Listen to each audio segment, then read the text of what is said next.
अस्सलाम वालेकुम एवरीवन। उम्मीद करती हूँ कि आप सब खैरियत से होंगे और सब ठीक ठाक होंगे। तो जी मैं बना रही हूँ ज़बरदस्त से गोला कबाब और उसके साथ मज़ेदार रायता भी बनाऊँगी। तो देखें, ये मैंने जो है बीफ ले लिया था और इसको मैंने अपने चॉपर में अच्छे तरीके से पीस के कीमा बना दिया है। अब ये मेरे पास लहसुन है और अदरक है, और मेरे पास है हरी मिर्च कूटी हुई है, ठीक है जी। और ये कच्चा पपीता है और लेमन जूस है और भुना हुआ जो है वो चना है, ठीक है। अब ये मेरा 1 टेबल स्पून का चम्मच है, ठीक है। तो मैं उस हिसाब से सारी चीज़ें लूँगी। सबसे पहले हम रेड चिली पाउडर डाल लेते हैं, ठीक है। 1 टेबल स्पून है, अगर आपको ज़्यादा स्पाइसी चाहिए तो आप ज़्यादा डाल सकते हैं।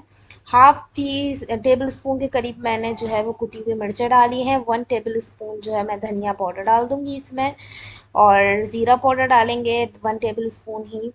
उसके बाद जो है मैं 1/8 टीस्पून जो है मैं इसमें ब्लैक पेपर ऐड करूँगी, और ये मैं 2 दफ़ा ऐड करूँगी, ठीक है। और उसके बाद जो है ना हम इसके अंदर और भी इंग्रेडिएंट्स ऐड कर लेंगे। नमक ऐड कर लेंगे एज़ पर योर टेस्ट, ठीक है जी। मैंने दो जो है वो अ, तकरीबन जो है 1/8 टीस्पून के करीब 2 दफ़ा डाला है, ठीक है। अब हम सबसे पहले हम इसमें जो है ना अपना ये भुना हुआ चना जो है मैंने पीस लिया था, दरदरा पीसा, ज़्यादा मैंने बारीक नहीं किया है, ठीक है। आप चाहें तो बारीक भी कर सकते हैं, बट बाद में इसके अंदर बेसन भी डालूंगी भुना हुआ, तो इसलिए मैंने इसको दरदरा नहीं पीसा है। अब इसके अंदर लहसुन अदरक का पेस्ट चला जाएगा। ये लहसुन है 1 टेबल स्पून एक भर के डाला, फिर दो डाला, ठीक है जी। और उसके बाद 1 टेबल स्पून भर के ही जो है ना इसके अंदर मैं अदरक का पेस्ट डाल दूंगी, ठीक है। वो आप अपने हिसाब से भी ले सकते हैं, जितना आपका गोश्त हो, ठीक है जी। और ये हरी मिर्चें भी तकरीबन 1 टीस्पून के करीब है, ये भी हम सारी डाल देंगे इसमें कुटी हुई। और ये बारीक वाली थी, तेज़ वाली, ठीक है। अगर आपको उतना स्पाइसी नहीं चाहिए तो आप जो है वो मोटी वाली भी ले सकते हैं। और ये कच्चा पपीता डालूंगी इसके अंदर मैं तकरीबन 1 टेबल स्पून के करीब भर के, ठीक है। एंड ये लेमन जूस है, ये भी तकरीबन 2 टेबल स्पून के करीब है। अब ये सब डालने के बाद जो है वो मैं इसको मिक्स कर लूँगी अच्छे तरीके से। और देखें ये मिक्स हो गया है। अब इसको जो है ना मैंने बाइंड करने के लिए इसके अंदर भुना हुआ बेसन डाला है। अब जितनी ज़रूरत पड़ती जाएगी डालूंगी। इसके अंदर तकरीबन मैंने 4 टेबल स्पून भर के डाला था, ठीक है। मैं बाइंड कर करके देख रही थी, बाइंडिंग सही नहीं हो रही थी, तो मैंने इसके अंदर 4 टेबल स्पून के करीब जो है मैंने बेसन भुना हुआ डाल दिया, ठीक है जी। इसको मैं अच्छे से तरीके से इसमें मिक्स कर लूँगी।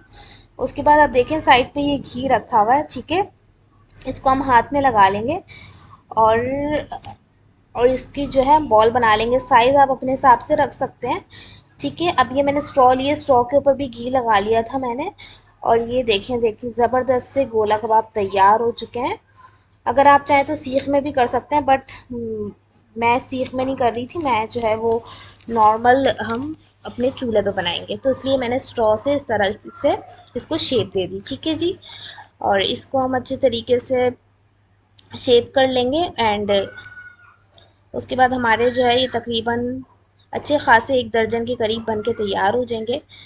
और आप इसको फ्रीज रख कर लें और उसके बाद आप पराठे के साथ खाएं, इसके साथ रायते के साथ खाएं, ठीक है। अब देखिए मैंने फ्रीज़ कर लिए थे, उसके बाद जो है मैंने इसको फ्राई कर लिया और अच्छे तरीके से फ्राई हो चुके हैं। अगर आप लोगों को मेरी रेसिपीज़ पसंद हैं तो आप मेरे चैनल को सब्सक्राइब कीजिए। बराबर में जो बेल आइकन है इसको दबाने से आपको सबसे पहले मेरी वीडियोस देखने मिलेगी। वीडियोस अच्छी लगे थम्स अप दें। अब चलती हूँ, दुआ में याद रखिएगा। अब आपसे नेक्स्ट वीडियो मिलूंगी। अल्लाह हाफिज़।